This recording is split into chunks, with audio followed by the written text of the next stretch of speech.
Today's mission, our specific album quest, is all about the results of one specific, really tumultuous clash. Round 1, Group 228. And this group is just a perfect little microcosm of the whole challenge. Right. It brings together 4 records that are just wildly different. Genre, production style, even just the reputation of the artists, it's all over the map. Okay, so the contenders, battling it out for those 2 precious spots in round 2, were 99.9 F degrees by the singer-songwriter Suzanne Vega. A legend. Absolutely. Then you have The Architect by the UK pop powerhouse Paloma Faith. Mm-hmm.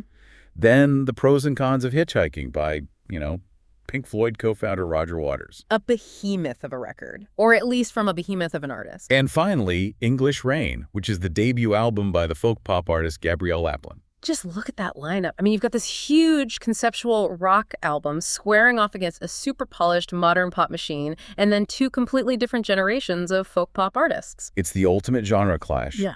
And the results were not what you might expect. Not at all. And here's where it gets really fun, because the author, Greensterox, he didn't even try to hide the outcome. The title of his review was basically one giant spoiler. It laid out the entire ranking for us. I love this. So the title was, Paloma Faith is the architect of a hitchhiker's downfall, while Gabrielle Aplin's English Rain puts out Suzanne Vega's 99.9 degree heat. Mm-hmm.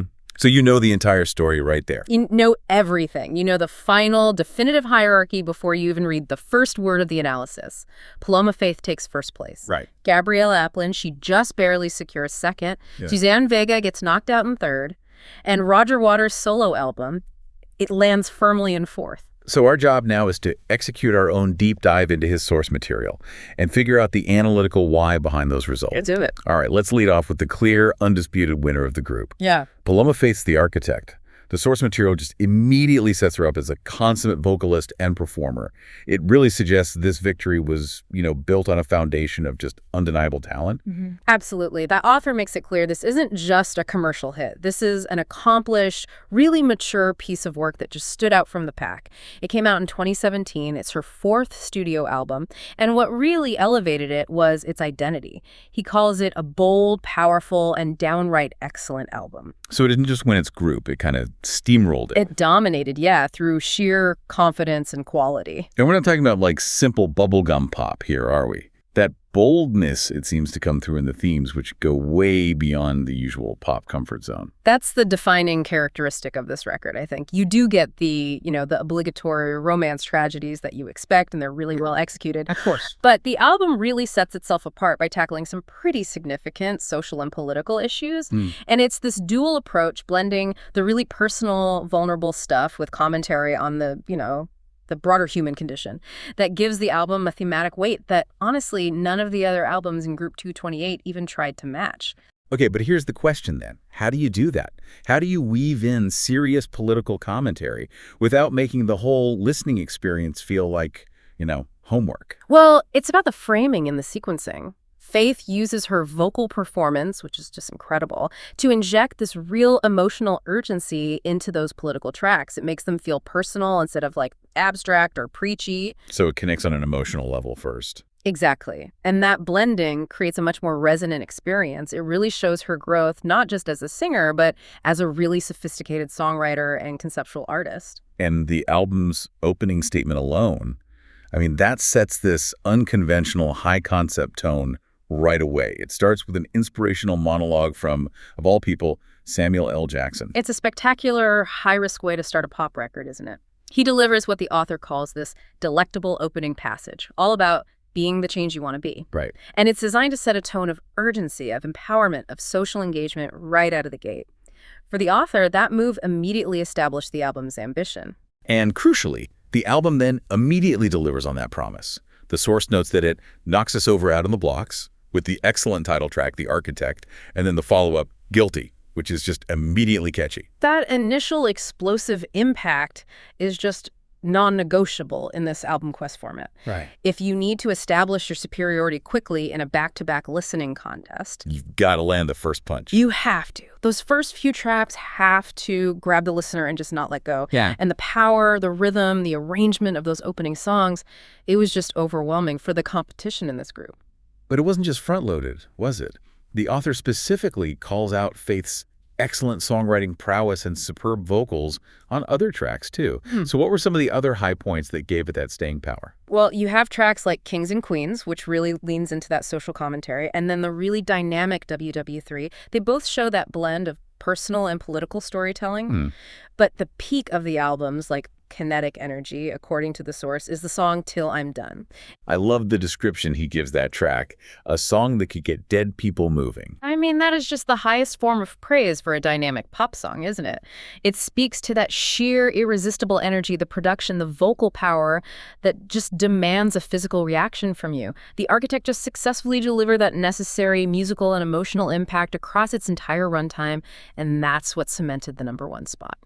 Okay, but we do have to address the, let's say, peculiar choices that Faith made with her big-name collaborations, because they seem to be minor speed bumps for the author, even though the album was so strong overall. Right, they were. First up, you have the John Legend duet. And technically, the performance is flawless. I mean, they're both supremely talented vocalists. Of course. But the source author offered a really sharp critique. He suggested that Legend tends to suck the energy out of anything he sings, which is ouch. Wow, that's fascinating. So it's not a critique of his ability at all. It's a critique of his style. Precisely. It's a very specific criticism that suggests Legend's signature style. You know, that technical precision, the smooth, deliberate pacing can, in the context of an otherwise bold and driving pop album like The Architect, feel like an interruption, like it's draining the momentum. So a moment of technical excellence that might have actually hurt it in a competitive listening format. Potentially, yeah. But the collaboration that raised way more flags for the author was the appearance of Owen Jones. Ah, yes. He delivers a monologue on the politics of despair, and the author went so far as to call this affiliation dubious and questionable. Now, this is a crucial point where we just have to observe the source author's bias and maintain our own objective analysis, right? He clearly saw Jones as an extreme political activist and had a strong personal or political aversion to him. Yes, and that speaks to how external context and artists' affiliations, their perceived politics, can powerfully color the perception of the art itself, even if the musical quality remains high. And yet, despite that personal aversion, the album's victory was totally secure. So how did the author rationalize moving past what he saw as a dubious choice? Well, he conceded that Jones's words were, and I'm quoting here, generic enough not to put a turd in the punch bowl. Huh. Okay, so that's the key insight then. That's it. The monologue itself, which talks about the general nature of political anxiety and despair, was vague enough that it didn't push a specific aggressive political agenda that might have totally alienated the listener or, dramatically broken the musical flow. So in the end, the album's musical strength was just profound enough to overcome two pretty significant points of friction. A collaboration that kind of dragged the momentum, and another that created an ideological resistance for this particular listener. Precisely. The final conclusion on The Architect is that its overall quality, the confidence of its vision, the superb vocals, and the excellent songwriting, they justly earned it the top spot. It was a decisive victory because the musical core was simply too strong to be derailed by, let's say, debatable collaborative choices. Okay, so with Paloma Faith firmly locked in at #1, we move now to the really, really tight race for that final qualifying spot. This was the photo finish of Group 228. It really was. The review title, remember, told us that Gabrielle Aplin's English Rain managed to put out Suzanne Vega's 99.9-degree heat. So this was a battle that was decided by the absolute smallest of margins. Right, which tells you both albums were operating at a very high level, but also a very comparable level of quality. Yeah, the author noted that they were similar in their structure. They both have these ordinary moments alongside songs of genuine emotional and musical impact. Neither album was perfect, but both had some serious high points. So we need to dissect the tiny nuances that separated them. It's a fascinating conflict, isn't it? It's pedigree versus momentum. So let's start with the victor of this little micro battle, Gabrielle Aplin's English Rain, which got that #2 spot and critically a place in the next round. And the backstory of how the author even got this album is just that wonderful element of discovery that's, inherent in the whole album quest idea. He had never even heard of Gabrielle Aplin before. It was just an unexpected random gift. And this is where we get that fantastic, relatable human element in the story. The author talks about his wife's very clear and documented ulterior motive in giving him these Delightful and unexpected gifts. She was hoping to wean me off the more rockier bands that he obviously loves. He even cites Alkaline Trio as an example. It's a moment that I think every music fan who shares a home with a partner will recognize immediately. It's that gentle, kind of passive-aggressive attempt to moderate the decibel level of your listening habits. Totally. But what's important here is that the author confirms his dynamic taste, right? He was willing to accept the challenge to try something completely outside his usual rock wheelhouse, and that ultimately led to him discovering a qualifying record. So, English Rain. It's Aplin's debut album from 2013, described as a heartfelt collection of emotionally delivered folk pop songs. It sounds quite gentle, which makes its boldness and the fact that it beat Suzanne Vega all the more surprising. The initial characterization is definitely soft. He describes the vocals as delicate and dreamy and the lyrics as vulnerable and innocent. But the musical comparisons he makes are essential for defining its style. He draws a similarity to another 2013 release, Birdie's album, Fire Within. Okay, so they both occupy that kind of reflective, emotional folk pop space. They do. So what gave Aplin the edge? Not just over Birdie, but more importantly, over the pedigree of someone like Suzanne Vega. It was the execution of the sound itself. So while Birdie is primarily piano-led, focusing on these arrangements that support dramatic, emotional ballads, Aplin's music on English Rain is, and I quote, more guitar-focused and driven by some expertly performed rhythmic guitar performances. Let's focus on that phrase rhythmic guitar, because that sounds like the defining musical difference. How does that shift in instrumentation change the feel of the music and justify him later calling it the bolder sound? Well, the guitar focus provides structure and propulsion, you know? A piano-led folk pop album often leans towards introspection, towards melancholy, which can sometimes slow the pace down to a crawl. Right. But the rhythmic and driven guitar work in Aplin's tracks, it introduces a certain urgency and a dynamic momentum. It stops the album from just languishing in ballad territory. And that structure, that backbone provided by the guitar, is what translated to the bolder sound that helped it win the consistency battle. And the high points carried that energy through. The source singles out tracks like Home and November for their genuine emotional and musical impact. Shows the album had substance. But then we hit the critical inflection point in the review, the cover song Conundrum. Ah, yes. The author notes the powerful, dramatically emotional piano cover of the Frankie Goes to Hollywood classic, The Power of Love. And the irony here is just so rich, isn't it? Aplin's original material gets praised for being guitar-driven, but her best track is a dramatically emotional piano-led cover. It's true. After repeated back-to-back listening, the author conceded this cover became arguably the best track on here. And this brings us to that crucial piece of music criticism he offers. A cover being the best song on an album isn't normally a good thing for an album. Okay, unpack that a little. Why is the cover winning usually seen as a sign of weakness in the original material? Well, because it implies that the artist failed to produce something of their own that could reach the same emotional or melodic peak as the borrowed material. It suggests a deficiency in the artist's own songwriting prowess, and it kind of undermines the album's integrity. It's like an admission that the high point required tapping into someone else's genius. And yet in this specific case, the cover's excellence was so undeniable, the dramatic piano delivery was so powerful that it actually served to elevate the entire album rather than expose its weaknesses. How did it manage that? It provided the necessary oomph, you know. English Rain is an inherently gentle album. The cover, being so dramatically emotional and also widely known, injected this huge shot of melodic power and recognition into the overall experience. Right, it's a known quantity. Exactly. The commerciality of its pop-style chorus, even within that folky arrangement, acted as a high-impact anchor that just pulled the rest of the album's quiet excellence up with it. It proved that sometimes a brilliant, well-placed cover can be a feature, not a bug, as long as the original material maintains a solid, consistent base, which Aplin managed to do. Okay, so let's move on to the album that just missed the cut, Suzanne Vega's 99.9 F degrees. This is positioned as genuine folk rock pop. The veteran, the established artist, known for her sharp songwriting, going up against the relative newcomer. And before we even get to the music, you have to appreciate the author's little moment of humor about the album's title. The use of Fahrenheit degrees, he says, immediately gives away her nationality. And he jokes that 37.7222222 degrees centigrade wasn't as catchy. It's just a delightful human observation that reminds us that music critique isn't always super serious. But the core of the album, which came out in 1992, it confirmed Vega's consistent strength, which is her songcraft, is all focused on vivid lyrical storytelling. That is Vega's hallmark, isn't it? She is not known for massive dramatic arrangements, but for intricate observational narratives set to music. Exactly. And the source material highlights specific, delightful moments that show this lyrical strength. Tracks like If You Were in My Movie, which has that cinematic quality. In Liverpool, which is a specific location-based story. And the pulsing, slightly edgier track, Blood Makes Noise. And he says the title track itself is ridiculously catchy, too.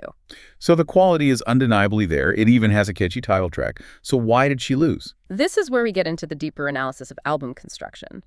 99.9 F Degrees was a transition album for Vega. After the pure folk pop of her earlier work, this record brought in more industrial and electronic textures. It was a conscious choice to evolve her sound for the 90s. Okay. And while tracks like Blood Makes Noise successfully used this new sound, the consistency kind of suffered across the full runtime. So the ordinary moments on Vega's album were likely those transitional tracks where the new electronic production didn't quite mesh with her established lyrical style. Precisely.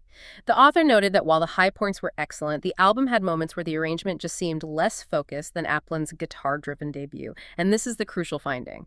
English Rain narrowly pipped Vega due to two specific factors. Okay. First, its bolder sound, which we've defined as that consistent, rhythmic, guitar-led energy. And second, and this is critical, Aplin was edging out Vega on consistency, Consistency, even by a tiny margin, overrides established excellence when the quality of individual tracks is otherwise comparable. This is just the ruthless mechanism of the back-to-back album quest in action. It is. If Vega had just one or two fewer of those ordinary moments, she would have qualified. It proves that in a competitive format like this, the listening experience has to be a smooth, compelling journey from start to finish.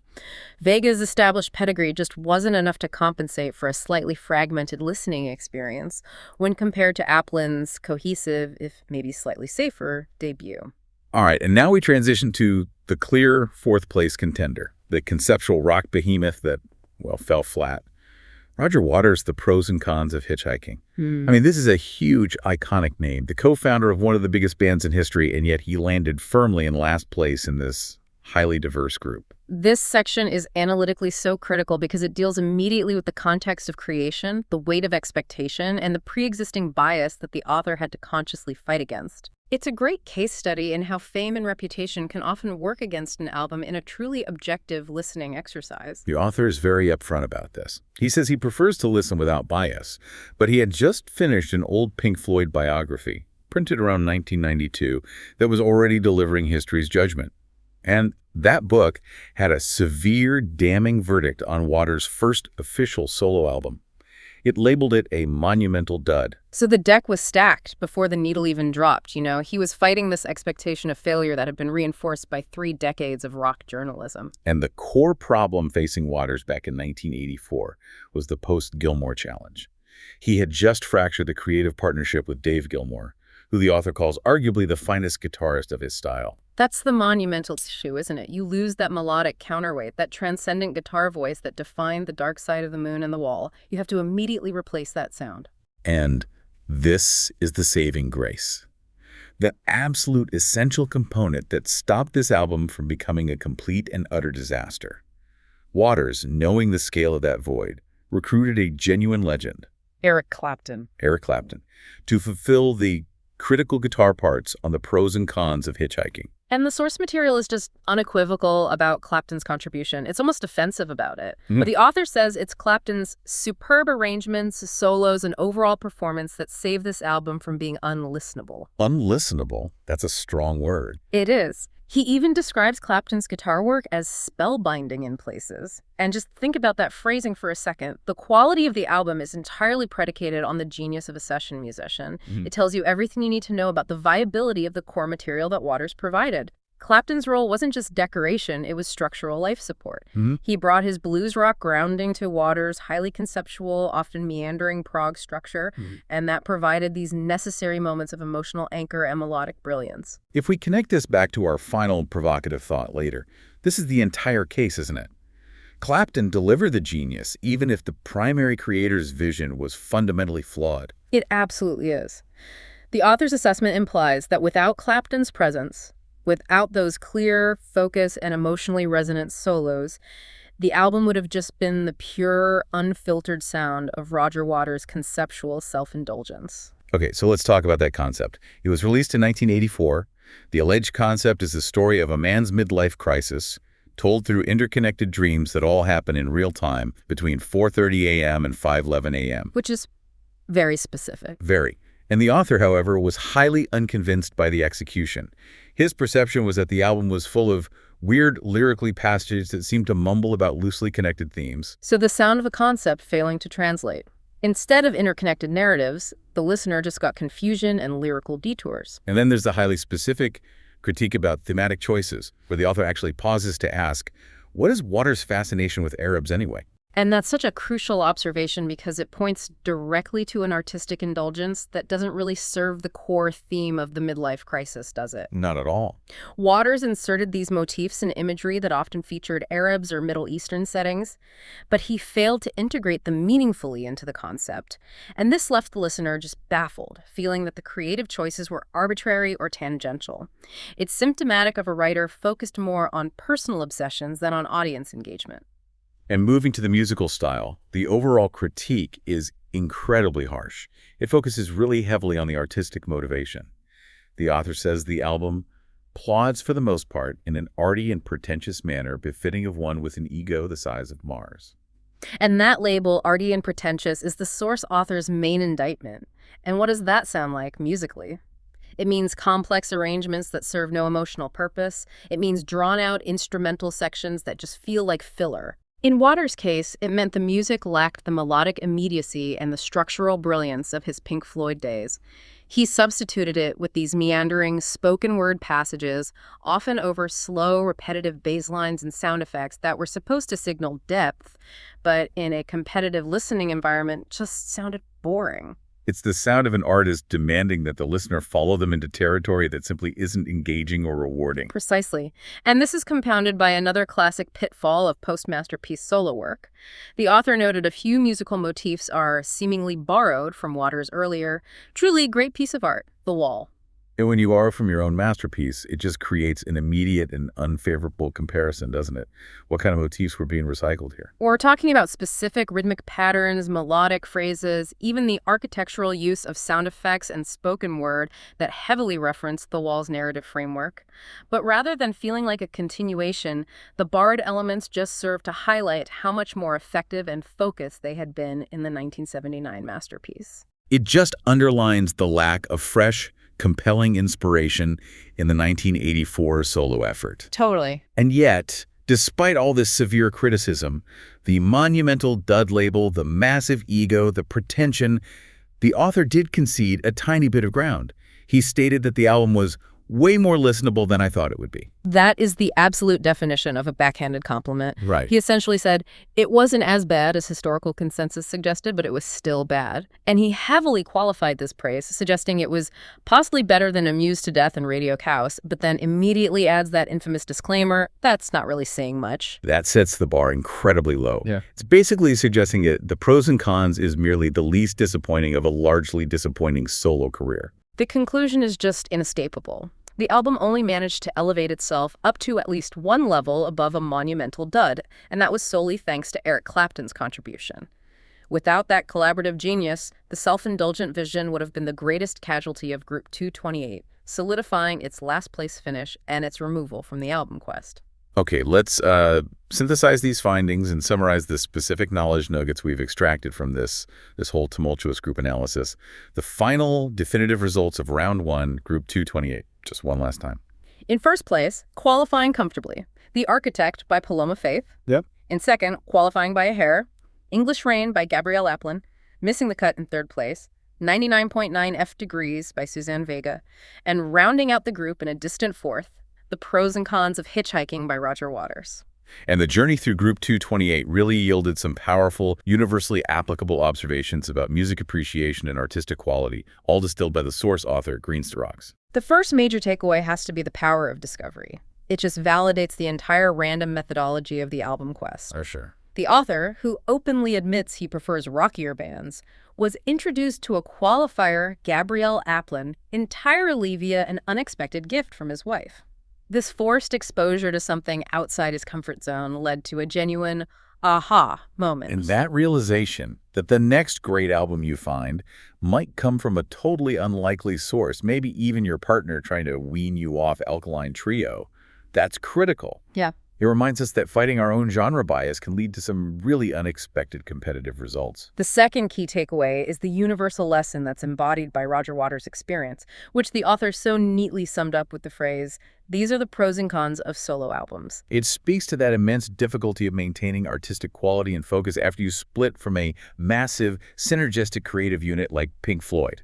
Absolutely. The fallout from that split and the struggle to replace a crucial melodic genius like Dave Gilmour, it just demonstrates the pitfalls of an artist going it alone, especially when the sheer scale of their concept and ego might outpace their collaborative musical sense. Waters had the grand vision, but the musical execution just suffered dramatically without the checks and balances that are inherent in a band. The best parts had to be imported. Exactly. And finally, the highly nuanced analysis of that extremely narrow margin between Vega and Aplin demonstrates the disproportionate weight of consistency in an album contest. This is the real competitive insight. Suzanne Vega, a proven, established songwriter with moments of absolute brilliance on 99.9 F degrees, was defeated by Aplin's debut, English Rain, simply because Aplin's album provided a more cohesive, continuous, and bolder listening experience. Even if the high points weren't quite as numerous as Vega's. Right. The author preferred the smooth, guitar-driven journey of Aplin over the slightly fragmented transitional style of Vega's more experimental record. It tells us that in competitive listening, a cohesive, consistent package gets prioritized, even over powerful individual tracks. Unless that individual track, like Aplin's cover of Power of Love, is so spectacularly placed that it elevates the entire work beyond its station. It really demands that you, the listener, judge the work as a full journey, not just as a collection of singles or highlights. That's it in a nutshell. So, we've completed our album quest through the fascinating and diverse group 228. We've extracted some deeply specific details. The tension created by the John Legend and Owen Jones collaborations on Faith's Victory, the humorous context of the wife's musical intervention, and the absolutely critical analysis of Eric Clapton's role in elevating Roger Waters' conceptual vision from monumental dud status. And you now have a complete distilled understanding of why these four wildly different albums ranked the way they did in this unique competitive format. We've provided you with a critical shortcut to understanding this particular round of the quest. And as we close out this specific album quest, we want to leave you with one final provocative thought based directly on the material we just analyzed concerning that last place finisher. When you're evaluating art, especially collaborative art, whether it's an album, a film, a piece of architecture, how much value should we ultimately place on the saving contributions of one highly talented individual, like Eric Clapton providing spellbinding guitar work to what is essentially a conceptual dud? Should that brilliant component, even if it's external, be enough to redeem the whole piece and grant it status? Or does the original creator, despite securing the talent, always take the blame for the fundamental flaws in the artistic conception? It's a question of authorship, of collaboration, and of ultimate responsibility for the final quality of the work. Something to mull over as you start your next listen. We'll see you next time for the next stage of the album quest.